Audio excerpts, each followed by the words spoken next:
And good afternoon. I'm Gabe Glidden here, episode number 2 of 2G coverage. Big shout out to Corey, producer, and also holding the camera. And today we are going to chit chat with Mr. Greg Taylor, the Silver Fox morning show host on 101.1 The River. First thing first, Greg, thank you for being a guest. Hey, buddy. And I never know how to shake anymore. The big question always, I think, when we have DJs here and we're trying to get to know them is, where exactly did you grow up? Where are you from? What's the backstory? Oh, boy. Well, you go back to the mid-1800s. Right, just about. The rugged frontier of northwest Iowa. My hometown, Spencer, Iowa. We're about a half hour south of the Iowa Great Lakes, which a lot of people around here, strangely enough, know about Spirit Lake and Okoboji and Arnold's Park. That's where I grew up. I was there for 48 years, and I moved to Winona 10 years ago in September, actually. So it's just been a little over 10 years I moved up here. Northwest Iowa, about 45 minutes south of Jackson, Minnesota, once you hop off the I-90. So I'd never been to Winona or La Crosse. I'd been to Rochester several times because my brother lived up there for several years and did some teaching at one of the colleges. But I didn't realize how pretty it was here. Right, yeah, very, very nice. Yeah, very, very nice town. And going into that, you've been doing radio, as you claim you invented radio. How long have you been working in radio? I never got any official credit for it. I just missed the Pulitzer. But at any rate, no, I think I got into it really late. I think everybody else in the building, as far as I know, went to college for it. I did not. Right out of high school, I got married and had a couple kids and did a lot of different kinds of jobs. I think the longest job I had before radio was 12 years being a 7-Up salesman, driver. Sold chips, Schwann's ice cream, and then at one point I hurt my ankle bad enough where I couldn't go back to that route job. I was looking for something different, and our workforce employment office had a hotline you could call when you were looking for jobs. And one day I called up, and they had an overnight radio job at our local station back there, KICD. And I thought, well, that would be great, you know. I'd love to be in radio. Midnight to 6 a.m., that's a little odd for timing. And I thought, what the heck? So I called. I didn't have a real demo tape because I wasn't a DJ, but I'm a musician. And I just recently recorded an album that I'd released back home. And I did a couple radio interviews with our local rock station. So I used that little interview as a demo tape. And I got the job, and the rest, as they say. And what? History? So what was that like? Yeah, midnight to 6. Do you know what year that was when you started that? Yeah, within a 5-year time frame? Actually, that was probably like 94, 95. 94, 95. So I was 5 years old, about, is what you're saying? Well, my other question then, since you've been kind of at this for a while, how has radio changed over the years? Obviously, 94, 95, you said your first radio gig. It's now 2016, going on 2017. What's different? Because obviously we're not splicing. We don't use tapes. We don't even use CDs anymore. I mean, what's kind of the biggest change from now and then 1995? Well, you've heard of record albums. Yeah, I do. I actually spun a few records. Wow. Back then, we had, I think they were called carts. Okay. They were just like little 8 tracks almost, but I think they were had 4 tracks on them. There were a lot. We did use reel to reel. I learned how to splice reel to reel. That was strange. We came up with a system that came and went in the radio business really fast. Those little mini discs. Okay. Those did not catch on at all. Whoever made them thought they would, but they were so small. They just, I don't know. They didn't go through very well. But the technology is amazing now. Obviously, everything is digital. We don't use CDs anymore, let alone record albums where you'd have warpage or skips. Right. And you actually had record covers that said track 7 skips, don't play. Right. It's like we don't have to worry about that anymore, although technology is not perfect. Right. Electricity, Yeah. lightning strikes, whatnot. You still have some problems occasionally with going off the air. And so the question going from that then would be, is when you first got here, you were working on KG95.3, right? Was that your first shift? Yes. And for those of you who listen or don't listen to KG95.3, you know it's top 40 kind of pop stuff, a lot of stuff that kids my age more listen to. I want to know, what was the transition kind of like going from just raging to Miley Cyrus and capital cities to going and doing a morning show where you can literally go through that library and Greg could probably name every song, every artist, just because he's so so intelligent when it comes to that music library. I play about half of them on the guitar. What was the really transition cool. like then from here to starting 101 in the morning? It was really nice, and not that I didn't like. I got hired as an assistant news director, which I'd had for 10 years, and the afternoon guy over here on KG95. And it came to the point where, at first, when I moved here, I'd at least heard of the bands and the musicians. I knew who Nickelback was, and Daughtry, and Pink, Matchbox 20, Maroon 5. But then at some point, I literally thought The Weeknd was a band. I remember that was like the last month on KG, and we were playing that must have been one of his first songs. Right. And I assumed it was a band because it was called The Weeknd. And I kept saying that was The Weeknd or whatever, new band. And then I think you were Tyler. It's a dude. It's just some dude with dreads, yeah. Yeah, it's whatever. So, and now when I hear it in the car, sometimes I'll click around and it's like, I actually like some of this music, but I don't know who's singing it. Right. That's what's amazing, unless it's an established star.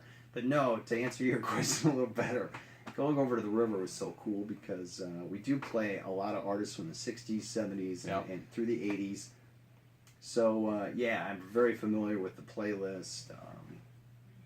I know a lot of the backstories. I was such an album freak that I read all the liner notes, bought all the music magazines back in the day. So, it is really comfortable being over there. Once I got used to being the morning guy and not waking up at 8 a.m., being on the air at 6, that was a little transition. And that's the next question. How do you like the mornings? What has been the transition of... when you were in the afternoons, you could wake up, essentially whenever. I could. And when did you come into the building? Around 11 or noon then? I came in at noon. Noon, I came in at noon because I covered the city council meetings at night, school board, county board, whatever. A lot of news stuff. And then I would do my show in the afternoon, and then I'd be free in the evenings to cover those meetings, come back and write stories. And I was in a rut and didn't know it because, oh my gosh, I was so worried that I'd be oversleeping every day and that I would sound horrible, like my voice. Like, I'm not a morning person ever in my entire life. People back home, my family goes, oh, Greg, we're happy for you, but you don't like the morning. How are you going to get up at 4 or 5 in the morning every day? It's like, I don't know, I'm scared. Turns out all you got to do is go to bed at night. Last night I was in bed literally by 8. Yeah. I read a book for about a half hour and went to bed, went to sleep, woke up at 4:45 this morning. Felt great. I love being in the mornings. You're done early. Yep.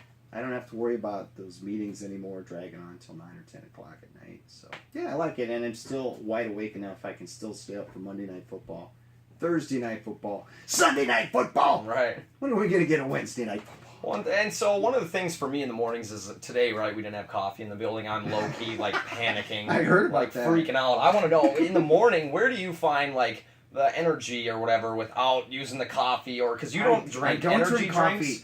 I don't even you don't do any of that. Is it? You just have that much fun doing it? Literally, the energy comes from read the news at 6, and then we play 2 songs. Then I'll start talking. Really, those first 2 songs perk me up because I throw the headphones on, crank them up. Doesn't even matter what songs they are; they're always good, and I just crank them up. And it's like, I love my job.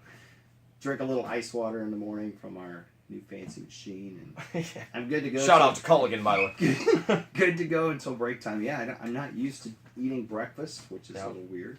But coffee drinkers, I just never cared for coffee, so I guess that's one. Is that a vice or is I'm not sure. I feel like vice is a bad connotation. Yeah. People love their coffee, but I do know Matt bailed you out today, which I thought was funny. So. Yeah, and so last week I asked Brian Riley this question. I'm kind of going to ask this to every person who's on the air in this building. What do you think one of the biggest stereotypes people have of DJs and or you yourself? Brian Riley last week had mentioned that because he's on a country station, everyone kind of thinks he's a hillbilly.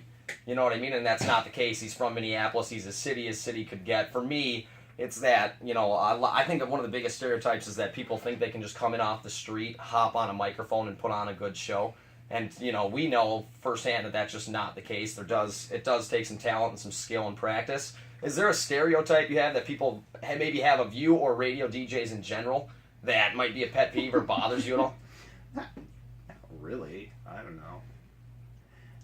I mean, I've had so many different kind of jobs because I am a lot older than you. Like I mentioned, 7-Up. That was a hard job. Right. and other jobs I've had, tank wagon driver. Right. I told you I put 500 gallons of unleaded gasoline into a gas station's diesel tank once. That was a mishap. Now, see, if you mess up on the radio, you might talk about an event that happened last weekend, and you got mixed up and you thought, but that's not the same as having the gas station owner have to talk to all those customers. Oh, gosh. Right. Yeah, I was... the stereotype is that Greg can't screw anything up beyond repair like I've done in some of my other jobs. Like, the empty bags of cans for pop when I was a 7-Up driver. We used to put those up on the roof of the truck and strap them down.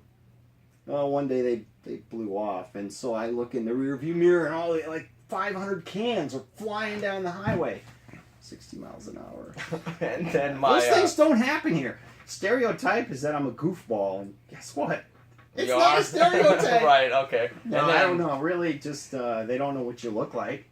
Yeah. So people are amazed that I'm as old as I am. Right, or maybe that I don't know. I probably do look my age now, but it's just what's the coolest part about it is when people like at the Big Muddy Brewing Queue or get like at the Legion, people meet you for the first time. That's always cool, and they'll say, "Oh, I listened to you in the morning." And it's kind of cool to see put a face with the voice. Mm-hmm. Except the last time somebody did that was in the restroom, which was a little awkward. Yeah. And I was hosting a function, and he goes, "Oh, he was at the sink," and I was on the other side of the partition, and he started talking to me. It's like, "Oh yeah, okay. Could you wait a couple minutes?" And that was going to be my next question for you is. What is your talk to people in the bathroom? Have you had since you've been in the mornings? That's kind of what this interview's been about since starting in the mornings. Have you had a favorite moment in radio? Last week, Brian had mentioned that when someone came up to him and talked to him at the Cotter Golf Auction and remembered just this little 2-second thing he said and thought it was funny. Have you had a favorite moment? Was it when you hit a bit and it goes well, or when you first did your first show and you realized that you're not going to come to a screeching halt? You know what I mean? Have you had a favorite moment?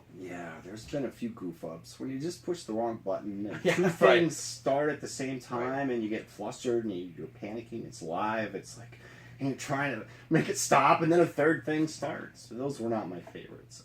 Some of the bits work off really well. Some of the things pop into your head. I did a bit that my ex-wife, Kim, actually got involved in, which I thought was pretty cool.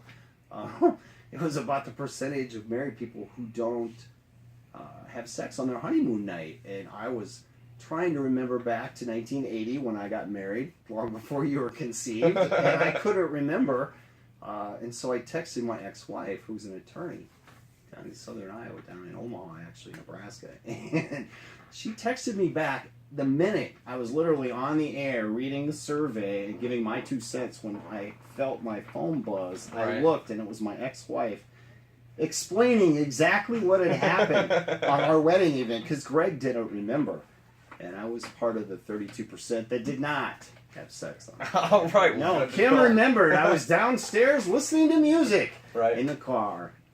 And then... Who knew? The last question ex-wife. I flustered you there, didn't I? Threw me off a little bit. Sorry about that. The last question I have for you is, where did the nickname, the Silver Fox, come from? Who gave you that in this building? That's Paul Lundquist. That sounds like a Paul Lundquist. Yeah, I think the first week I was here, I don't know. I can't imagine where he got it. The hair wasn't near this silver when I got here, but Paul Lundquist. Next thing I know, I can hear him when his Paul Lundquist experience was over. His last, right. I remember 11-2. Coming up, Silver Fox. Right. Yeah, that's stuck pretty hard, but we've kind of downplayed that on the river. We actually have Amy Fox on the air. We don't want to confuse people, so now I'm just Greg Taylor, the pewter weasel. We can come. I'm going to start using that for sure. Don't use that one. Well, Greg, thanks for coming in. Episode 2 of 2G coverage. I appreciate it. Pewter weasel. We're going to try to hopefully talk to Amy Fox, I think, next week. We'll have to see if we can get her. I'll probably have to bribe her with money. She's awesome. She's the best on something along those lines. Hey, you know how to bribe her? No. Wine. That might do it. This is Greg Taylor, the Silver Fox from 101.1 The River. We'll see you next week.